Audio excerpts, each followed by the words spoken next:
नमस्कार बंधुरा अर्णव किड्स चैनेले सबाइके स्वागत। चले एसेছি আজকে জমজমাট একটি রেসিপি নিয়ে সবজি দিয়ে মাছের ঝোল। তাই স্কিপ না করে আপনারা কিন্তু পুরো ভিডিওটা দেখতে থাকুন আমি কিভাবে কত সহজ পদ্ধতিতে সবজি দিয়ে মাছের ঝোলটা বানাই।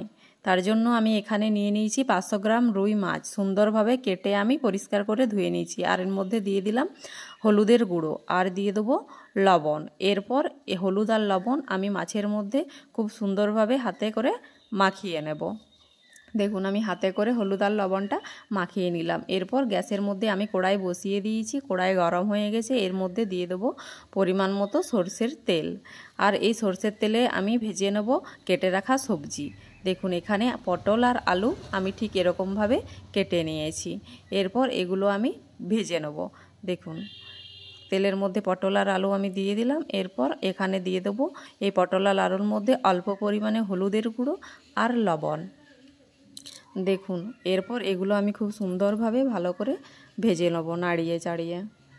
দেখুন সুন্দরভাবে আমি নাড়িয়ে চাড়িয়ে ভেজে নিচ্ছি। এগুলো একটু সময় ধরে ভাজতে হবে, একটু লাল লাল হয়ে গেলে আমি কিন্তু এগুলো নামিয়ে নেব। দেখুন এর কালার চেঞ্জ হয়ে গেছে। এরপর এগুলো আমি তেল থেকে কিন্তু তুলে নিচ্ছি। এগুলো প্রায় আমার সেদ্ধ হয়ে গেছে।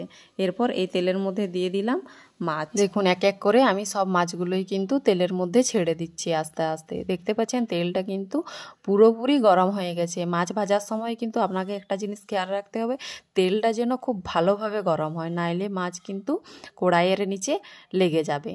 দেখতে পাচ্ছেন আমি মাছগুলো কিন্তু মিডিয়াম টু হাই আছে খুব সুন্দরভাবে ভেজে নিচ্ছি। দেখুন আমার বলতে বলতে মাছের কিন্তু একটা সাইড ভাজা হয়ে গেল। এরপর আমি কিন্তু আস্তে আস্তে মাছগুলো উল্টে নিচ্ছি।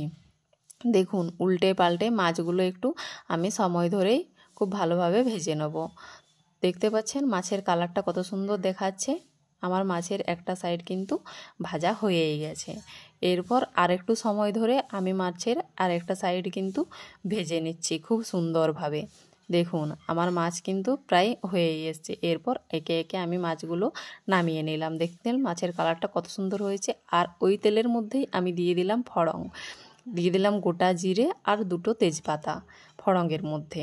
এরপর এখানে দিয়ে দেবো আমি কুচিয়ে রাখা পেঁয়াজ, একটা মিডিয়াম সাইজের পেঁয়াজ আমি কুচিয়ে রেখেছিলাম, এটা আমি তেলের মধ্যে দিয়ে দিলাম। আমি এরপর পেঁয়াজটা খুব সুন্দরভাবে নাড়িয়ে নিচ্ছি, নাড়িয়ে খুব সুন্দরভাবে ব্রাউন কালার করে ভেজে নিচ্ছি।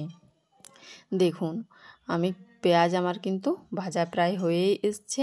আমার আস্তে আস্তে কিন্তু পেঁয়াজের কালারটাও চেঞ্জ হয়ে গেছে। এরপর এখানে দিয়ে দেবো কেটে রাখা টমেটো। দেখুন এখানে টমেটোগুলি আমি ঠিক এরকম টুকরো করে কেটে রেখেছিলাম, একটা ছোট্ট টমেটো এখানে আমি দিয়ে দিলাম। টমেটোটাও খুব ভালোভাবে আমি কিন্তু ভেজে নিয়েছি। এরপর এখানে দিয়ে দিলাম আদা আর রসুন বাটা। আমি আদা আর রসুন কিন্তু একসঙ্গে বেটে রেখেছিলাম, তাই আদা রসুনের পেস্টটা কিন্তু আমি এর মধ্যে দিয়ে দিলাম। দেখতে পাচ্ছেন আমি কিন্তু কত কম মশলায় রান্নাটা করছি। আদা আর রসুনটা আমি খুব ভালোভাবে ভেজে নিলাম যাতে আদা রসুনের গন্ধটা চলে যায়। এরপর এখানে দিয়ে দিলাম হলুদের গুঁড়ো হাফ চামচ মতো, আর দিলাম হাফ চামচ জিরের গুঁড়ো আর হাফ চামচ ধনের গুঁড়ো, আর দিয়ে দেবো হাফ চামচ লঙ্কার গুঁড়ো, আর সবশেষে আমি দিয়ে দিচ্ছি এখানে স্বাদ অনুযায়ী লবণ। এরপর এগুলো আমি খুব সুন্দরভাবে নাড়িয়ে নেব। দেখুন আমি গুঁড়ো মশলা দিয়েও কিন্তু খুব সুন্দরভাবে ভেজে নিচ্ছি। দেখুন খুব সুন্দরভাবে আমি কিন্তু ভেজে নিলাম। আমার মশলা কষানো কিন্তু প্রায় হয়েই এসছে। এর মাঝে কিন্তু আমি অল্প পরিমাণে জল দিয়ে দিয়েছিলাম, আর এইখানে দিয়ে দিলাম আর একটু জল। এরপর জল দিয়ে আমি খুব সুন্দরভাবে মশলাটা কষিয়ে নিচ্ছি। দেখতে পাচ্ছেন জল দেওয়ার কারণে কিন্তু আমার মশলার কালারটা খুবই সুন্দরভাবে বোঝা যাচ্ছে। দেখুন আমার মশলা কিন্তু কষানো প্রায় রেডি হয়ে গেছে। এরপর আমি দিয়ে দিলাম ওই ভেজে রাখা আলু আর পটল মানে সবজিগুলো দিয়ে খুব সুন্দরভাবে আমি মশলার সাথে ভালো করে কষিয়ে নিলাম নাড়িয়ে চাড়িয়ে। এরপর এখানে আমি দিয়ে দেবো পরিমাণ মতো জল। আপনারা যেরকম জল খাবেন সেরকম দিয়ে দেবেন। আপনারা যদি পাতলা খেতে চান তাহলে একটু বেশি করে জল দেবেন, আর যদি একটু পুরো পুরো খেতে চান তাহলে জলের পরিমাণটা একটু কমিয়ে নেবেন, তাহলেই কিন্তু হয়ে যাবে।